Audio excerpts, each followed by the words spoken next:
ही राम रहीम केशव करीम बकते रहो, लेकिन कुछ काम बनने वाला नहीं। वो तो बेला जो है जिनमें जो है ये नाम को रटता रहता था, जो गुरु गोविंद दास दयाते थे, और जो गुरु ने बताया था भजन करने के लिए, वो धुनात्मक नाम अंदर से पकड़ने के लिए। हे बहनों और भाइयों, जब दिन रात में होता था तो रात में भजन करता था। हे प्रेमियों, देखिए सेवा में इतना बल, इतने पुराने पुराने पड़े रहे, लेकिन किसी का काम नहीं बना। वो बेला नया आया, उसकी सूरज जो है गुरु महाराज ने मिनटों में ऊपर चढ़ा दी।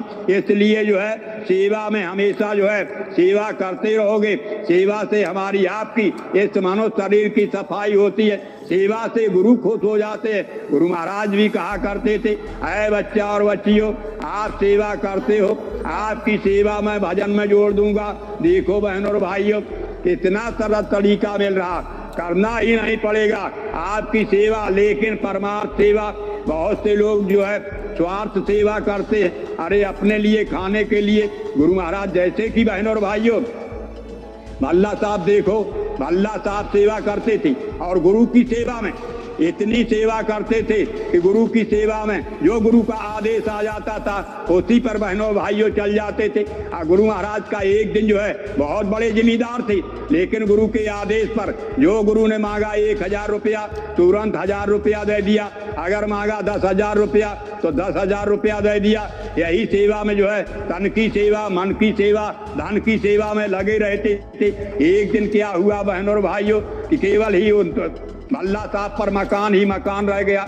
उधर से जो है गुरु महाराज जो है, अब गुरु महाराज परीक्षा ले, अब गुरु महाराज ने एक आदमी भेज दिया, कहा जाओ भल्ला साहब से कह दो जा 1000 रुपया गुरु महाराज ने जो है सेवा के लिए मंगाया। हे बहनों और भाइयों, एक आदमी गया, भल्ला साहब से कहा गुरु महाराज का आदेश है 1000 रुपया। अब उनके पास कुछ रहा नहीं, केवल मकान रह गया था। तुरंत जो है गुरु के लिए जो है मकान भेज दिया। गुरु को मकान भेज करके 1000 रुपया उस सेवादार को दे दिया। अब उन्होंने सोचा कहाँ रहूं, क्या करूं, क्या खाऊं। तुरंत बहनों और भाइयों आश्रम में पहुंच गए। सोचा कि आश्रम में चलो, वहीं जो है सेवा करेंगे और वहीं खाना खाएंगे, वहीं भजन करेंगे। जब भल्ला साहब वहां पहुंच गए, सेवा करने लगे। हे बहनों और भाइयों, अचानक एक दिन जो है सेवा क्या करते थे, एक गट्ठा लकड़ी लाते थे जंगल से काट करके और भंडारे में डाल देते थे और भोजन करते थे और अपना भजन करते थे। हे बहनों और भाइयों, एक दिन गुरु महाराज से भेंटा हो गया। गुरु महाराज ने देखा, भल्ला साहब क्या करते हो? कहा हजूर एक गट्ठा लकड़ी लाते हैं, भजन करते हैं, बस यही सेवा करते हैं। कहा, गुरु महाराज कहने लगे, अरे भल्ला एक गट्ठा लकड़ी लाते हो, वो तो आपकी एक गट्ठा लकड़ी खाने में चली गई, लेकिन आप संगत की सेवा, आश्रम की सेवा क्या करते हो? तो कहा हजूर फिर। अब गुरु महाराज ने कहा कि भल्ला कल से जो है 2 गट्ठा लकड़ी लाना है, 1 गट्ठा सेवा में आश्रम की और 1 गट्ठा जो है भंडारे की सेवा में अपने खाने के लिए। हे बहनों और भाइयों, अब भल्ला साहब यही करने लगे, 2 गट्ठा लाने लगे। एक दिन जो है गुरु महाराज ने जो है परमार्थी सेवा में लगा लिया। शाम को जो है 1 घंटा की सेवा में, और गुरु महाराज सत्संग सुनाते रहे और सेवा कराते रहे। सेवा कराते कराते समय ज्यादा हो गया, इधर सूरज डूब गया।